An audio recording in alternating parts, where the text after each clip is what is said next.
মা, মেজদা, কতদিন পরে তুমি এলে গো দাদা।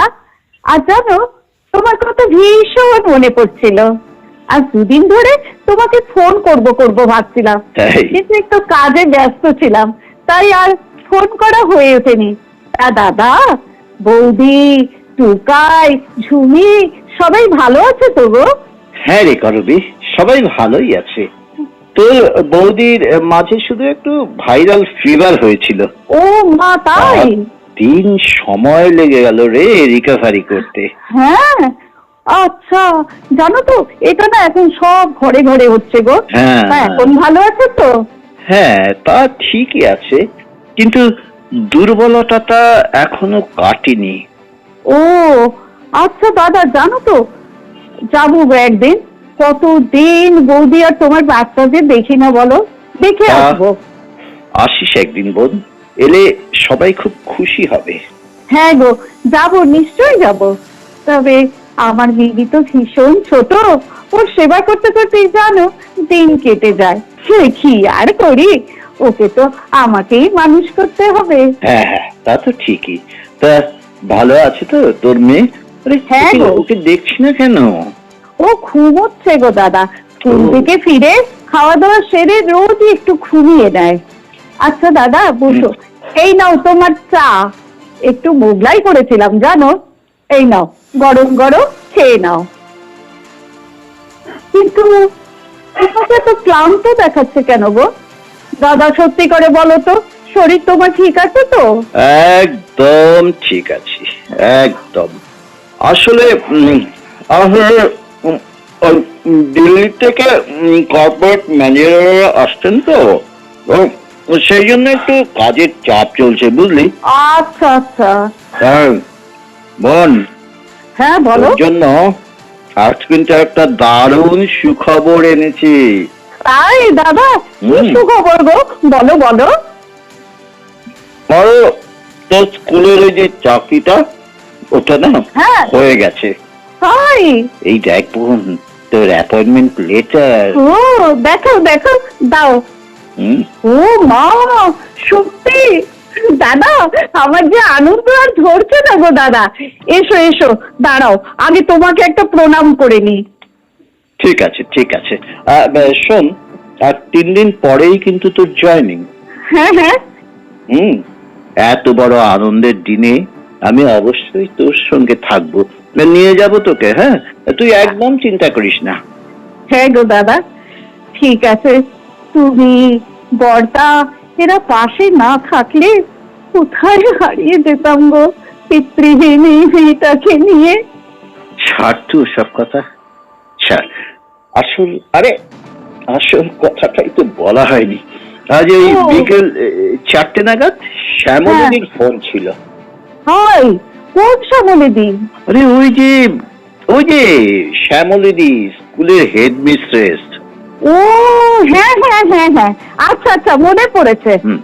তা উনি কি বললেন তোমাকে?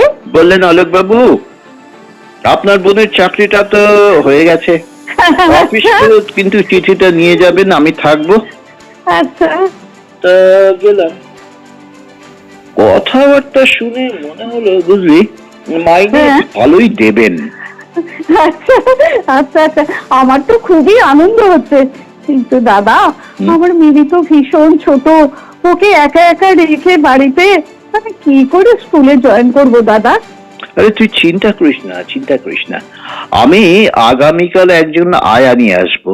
আমার কথাবার্তা সব হয়ে গেছে, সেই এখানে থাকবে। তুই স্কুল থেকে ফিরলে সে চলে যাবে। আচ্ছা আচ্ছা, বুঝলাম। তুমি তো খুব ভালোই আয়োজন করে রেখেছো, কিন্তু দাদা সে তো অনেক খরচ। তা এত ব্যয়ভার তুমি কি করে বহন করবে দাদা? এই পাকামো করিস না তো, একদম পাকামো করিস না। তোর দাদারা তো এখনো বেঁচে আছে নাকি? জানি তো, জানি।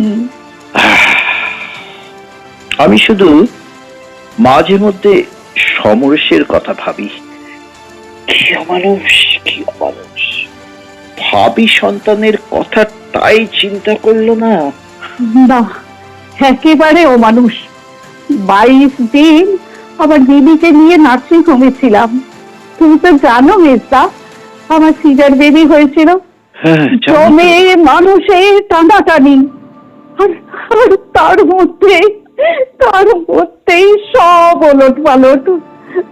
কিন্তু দাদা, আমি আমি কিন্তু একা একা আমার মিমিকে নিয়ে ভীষণ ভীষণ ভালো আছি। জানো তো দাদা, আমি ভীষণ ভালো আছি। আর সমরেশ এতটাই শয়তান, সেই সময় তার প্রেমিকাকে বিয়ে করে নিল।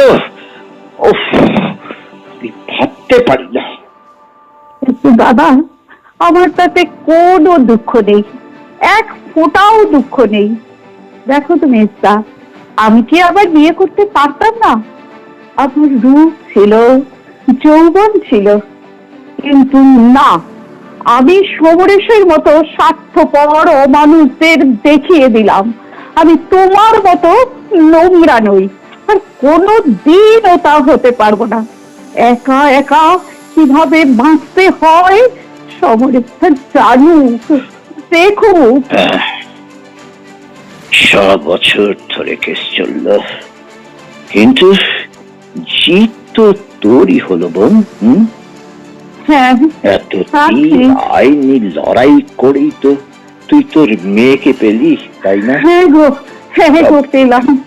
সব ভুলে যা বোন, সব ভুলে যায়। এ তো তোরই জয়। হ্যাঁ দাদা, আমি একদম সব সব ভুলে গেছি, বিশেষ করে আমার ঈশ্বরের মতো দাদাদের আশীর্বাদে। এখন আমি পরিপূর্ণ একজন সুখী মানুষ মেজদা। বিশ্বাস করো দাদা, আমি ভীষণ ভীষণ ভালো আছি। ভীষণ ভালো আছি গো। হ্যাঁ, তুই আরো ভালো থাকবি। হ্যাঁ, আরো ভালো থাকবি। আরে মিমিকে তো বড় করতে হবে, তাই না? অনেক বড় করতে হবে। আর আমরা তো আছি রে বোন। হ্যাঁ, সব সময় তোর সাথে। হ্যাঁ গো দাদা, জানি তোমরা সব সময় আমার সঙ্গে আছো। হ্যাঁ গো দাদা, তোমাদের আশীর্বাদ আর আমার সংগ্রামী লড়াই হবে মিমির জীবনের পথে এগিয়ে চলার পাথেও। আজ আমি ভীষণ শান্তি পেলাম রে বোন। দাদা, কি ভীষণ ভীষণ আনন্দ পেলাম দাদা, কি ভীষণ আনন্দ হচ্ছে গো দাদা।